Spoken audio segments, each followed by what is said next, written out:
Tim SAR terus berupaya membersihkan reruntuhan bangunan musola Ponpes Al-Kozidi di Sidoarjo, Jawa Timur. Tim penyelamat kembali berhasil mengevakuasi sejumlah korban. Hingga Minggu malam berdasarkan data dari BNPB, korban reruntuhan bangunan Ponpes di Buduran, Sidoarjo yang telah dievakuasi mencapai 153 orang. 104 orang selamat dan 49 orang meninggal dunia. Diduga puluhan lainnya masih terjebak reruntuhan. Tim SAR mengerahkan 5 unit alat berat untuk mengevakuasi korban reruntuhan.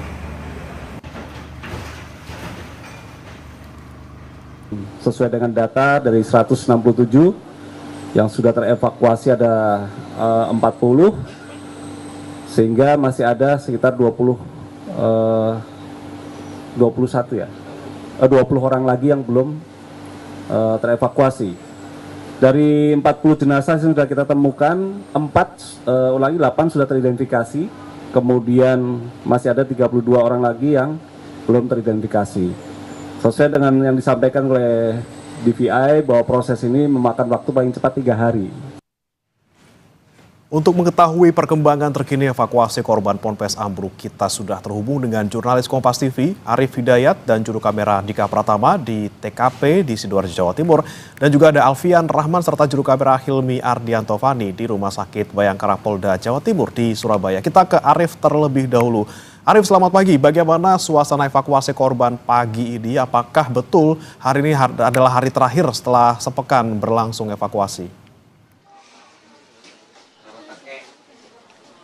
Selamat pagi, Bremana dan saudara. Benar sekali, di hari ke-8 pasca runtuhnya bangunan pesantren Al-Kozidi di Buduran, Sidoarjo ini, proses pembersihan atau evakuasi puing reruntuhan ini masih terus dilakukan dengan mengerahkan sejumlah alat berat. Puluhan korban telah ditemukan meninggal, tim SAR dan seluruh personel yang setelah 8 hari ini berjibaku membersihkan puing-puing dan menjadi korban di lokasi runtuhnya pondok pesantren Al-Kozidi ini masih terus bekerja.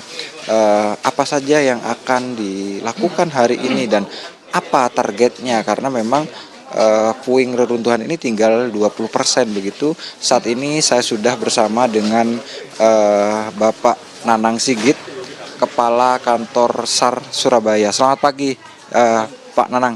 Ini sudah di hari ke-8, masih semangat ya Pak ya? Iya, selamat pagi ya. Agenda hari ini apa dan targetnya bagaimana Pak? Ya, untuk agenda hari ini sendiri tentunya kalau untuk proses masih sama seperti kemarin-kemarin, yaitu dengan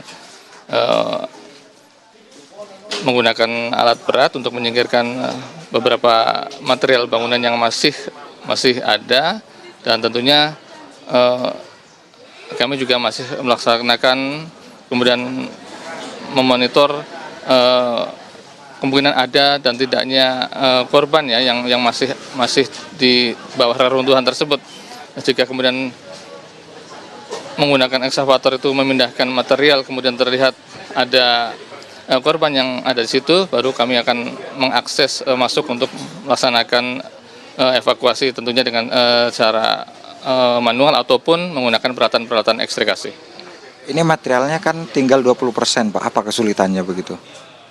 Ya, untuk material memang tinggal 20%, atau mungkin tahap kali ini mungkin saya lebih menyebutnya mungkin lebih ke cleaning up ya. Jadi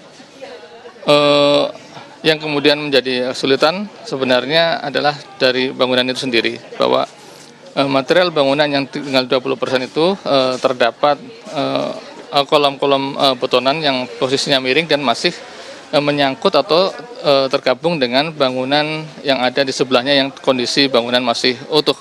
Tentunya itu perlu proses bagaimana menyingkirkan kolom bangunan yang runtuh ini tapi tidak mengganggu bangunan yang sebelahnya, dan tentunya bisa aman seperti itu. Pak, kira-kira kapan nih target hari terakhir pencarian dan evakuasi? Secara teknis saya berharap bahwa hari ini bisa diselesaikan. Terima kasih Pak Nanang Sigit, Kepala Kantor SAR Surabaya. telah bersama kami. Itu tadi saudara, bahwa hari ini petugas berharap semua evakuasi puing bangunan serta evakuasi jenazah yang diduga tertimbun runtuhnya bangunan pesantren Al-Ghazini Buduran Sidoarjo ini dapat diselesaikan meski ada kendala satu beton bangunan ini terhubung dengan bangunan lainnya. Bagaimana?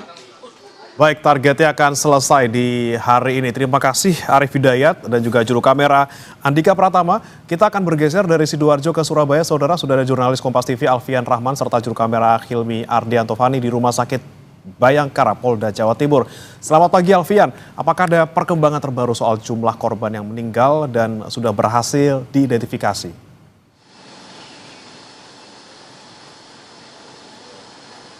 Ya, selamat pagi Bremana dan juga saudara. Perkembangan atau informasi terkini per pagi ini atau hari ke-8 proses evakuasi dan pencarian korban di Rumah Sakit Bayangkara Surabaya, Rumah Sakit Bayangkara Polda Jawa Timur sendiri menerima atau kedatangan 40 ambulan begitu yang membawa kantong jenazah. Hingga saat ini Bremana dan juga saudara, dari 49 dari 49 kantong jenazah ini begitu, ada 5 diantaranya sudah dapat teridentifikasi oleh tim DVI Polda Jawa Timur. 5 diantara yang sudah teridentifikasi ini, 3 di tanggal 4 Oktober 2025, sementara 2 di tanggal 5 Oktober 2025.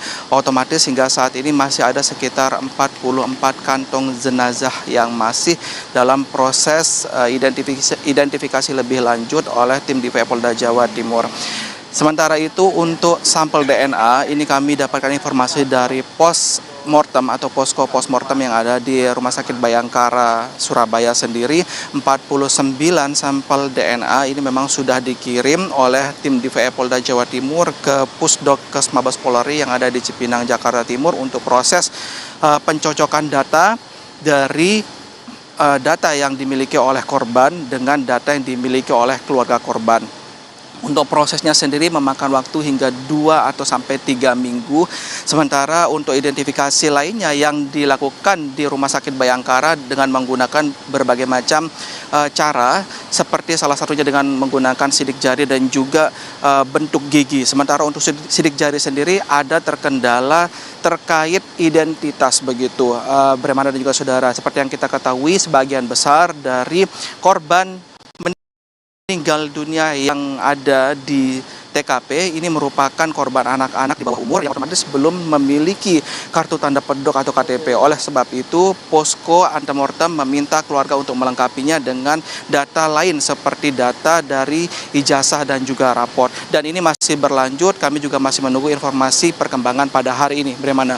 Baik, dari 49 kantong jenazah sudah ada 5 yang teridentifikasi. Terima kasih Alfian Rahman dan Hilmi Ardianto Fani dari Rumah Sakit Bayangkara Polda Jatim.